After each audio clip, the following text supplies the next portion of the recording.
yang kalian inginkan dariku? Apa yang telah aku perbuat kepada kalian sehingga kalian dengan mudah memperlakukanku seperti itu? Pertanyaan-pertanyaan yang sering muncul dalam pikiran namun tak pernah kita tanyakan. Kenapa sih lo? Lagian juga cuma gitu doang. Kita kan teman. Mereka yang menjadi korban akan berpikir itulah jawaban dari semua pertanyaan yang ia punya. Sedangkan bagi mereka sebagai pembuli, tidak pernah memikirkan itu semua. Yang mereka lihat dan yang mereka pikirkan hanyalah ini hal yang sangat menyenangkan.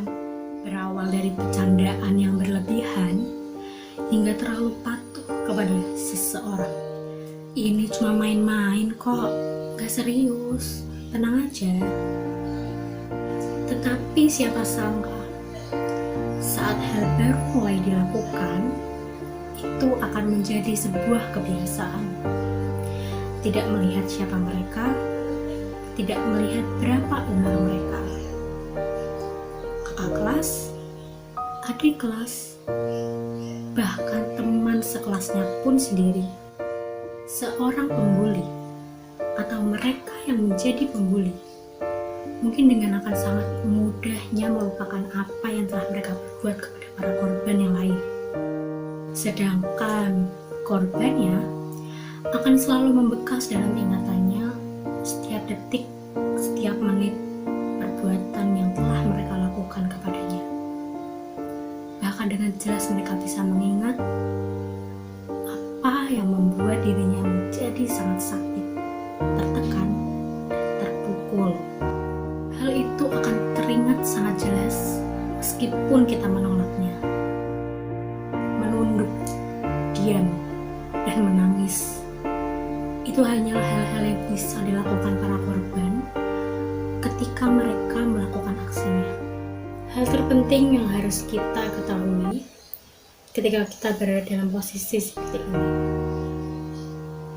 kita harus membicarakan dengan jujur bagaimana keadaan kita saat ini kepada orang yang lebih dewasa dari kita, seperti orang tua, guru, ataupun saudara-saudara kita. Mungkin bagi beberapa orang berpikir bahwa mengatakan apa yang dia rasakan itu sama sekali tidak membantu, tetapi itu sangat baik untuk hati dan jiwa kita. Kita akan lebih rileks, kita akan lebih tenang dalam menghadapi segala masalah. Kita tidak akan merasa lagi bahwa kita sendirian di dunia ini. Walaupun memang benar, jika tidak ada orang yang bisa membantu kita, hanya diri kita sendirilah yang bisa mengerti dan yang bisa membebaskan diri kita sendiri. Tapi manusia hidup di dunia itu juga membutuhkan manusia lain. Kita saling bergantungan, kita juga saling tolong-menolong.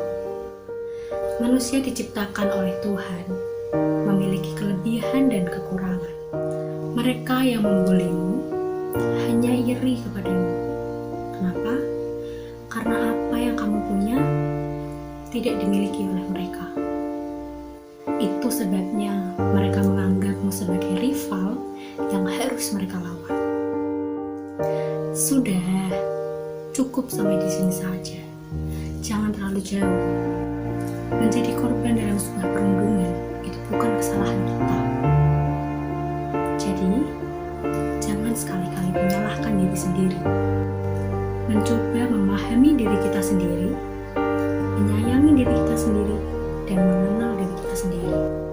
Karena kita tidak bisa memilih akan terlahir dari keluarga yang seperti apa, akan terlahir dengan keadaan yang seperti apa. Itulah manusia.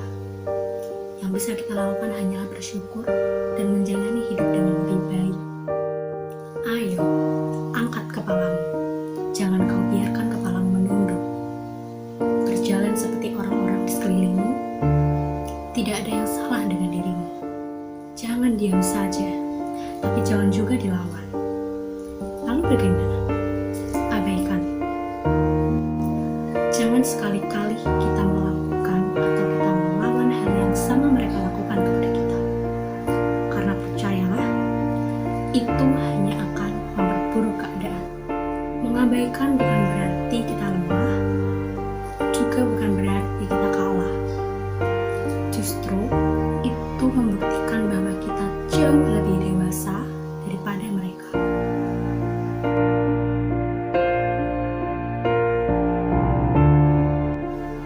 Cobalah untuk berdamai dengan diri Anda sendiri. Cobalah untuk bertanya dengan diri Anda sendiri.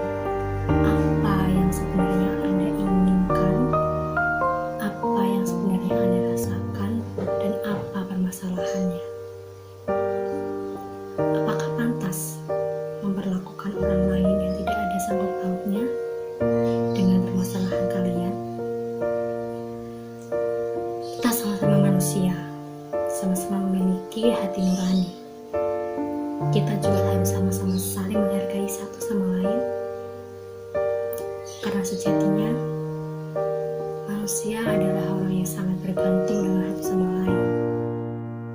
Pada akhirnya, saling berkomunikasi itu adalah hal yang sangat penting untuk kita, untuk orang lain, agar tidak ada kesalahpahaman lagi, agar tidak ada kejadian yang tidak diinginkan lagi terulang dan akan menyakitkan hati. Sekecil apapun permasalahan, sekecil apapun perdebatan, pasti bisa diselesaikan dengan kepala dingin, dan tentu dengan menyingkirkan ego masing-masing. Mari bersama-sama kita hentikan perundungan. Ayo kita rundingkan.